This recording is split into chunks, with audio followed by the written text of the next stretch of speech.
വർഷങ്ങളായി മുസ്ലിം സമുദായത്തെ ഇല്ലായ്മ ചെയ്യുന്നതിന് വേണ്ടി ഇസ്ലാമോഫോബിയയുടെ ഭാഗമായി വളരെ കൃത്യമായി ലോകതലത്തിൽ ഉണ്ടാക്കിയെടുത്ത ഒരു സംവിധാനത്തിന്റെ ഭാഗമാണ് ഇന്ന് നമ്മൾ അനുഭവിച്ചുകൊണ്ടിരിക്കുന്നത്. അതുകൊണ്ട് എങ്ങനെയെങ്കിലും ജീവിക്കുക. പരിശുദ്ധ ഖുർആൻ നമ്മോട് പറയുന്നുണ്ട്, വമിനന്നാസി, ജനങ്ങളിൽ ചില ആളുകളുണ്ട്, മയ്യഖൂലു ആമന്നാ ബില്ലാഹ്, ഞങ്ങൾ അല്ലാഹു വിശ്വസിച്ചു എന്നാണ് അവർ പറയുന്നത്.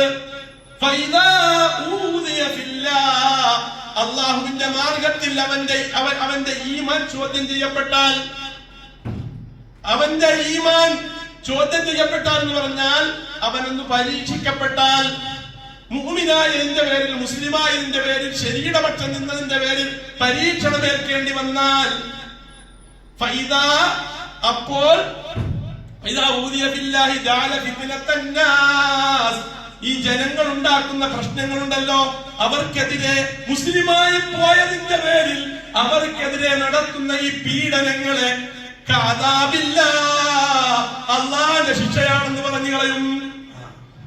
പറയണില്ലേ എന്ന് പറഞ്ഞാൽ ഇസ്രായേലുകൾ ഇപ്പോ ഫലസ്തീനികൾ അനുഭവിക്കുന്നത് അല്ലാഹുവിന്റെ ശിക്ഷയാണ്.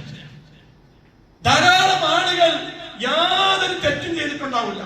നമ്മുടെ നാട്ടിൽ വളരെ മാന്യമായി ജീവിച്ചിരുന്ന പല ആളുകളെയും ഒരു കാരണം കൂടാതെ ജയിലിൽ കൊണ്ടുപോയിട്ടുണ്ട്. പക്ഷെ നമ്മൾ പറയണത് അള്ളാന്റെ ശിക്ഷണം, അള്ളാന്റെ ശിക്ഷ എന്ന് പറഞ്ഞ് നമ്മളെ പഠിപ്പിച്ചു. അങ്ങനെ എന്തിനപ്പോ ആവശ്യമില്ല, ഞങ്ങളൊക്കെ കണ്ടില്ലേ ഇവിടെ ഇങ്ങനെ.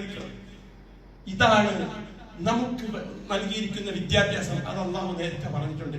ബാക്കി ആയത്തൊക്കെ ഓതുമ്പോ വളരെ കൃത്യമായി അള്ളാഹു സുബ്ഹാനഹു വ തആല ഈ കാലഘട്ടത്തിലെ സമുദായത്തെ അളന്നു തൂക്കി പറഞ്ഞതുപോലെ നമുക്ക് ബാക്കി ആയത്തുകൾ കേട്ടാൽ മനസ്സിലാവും.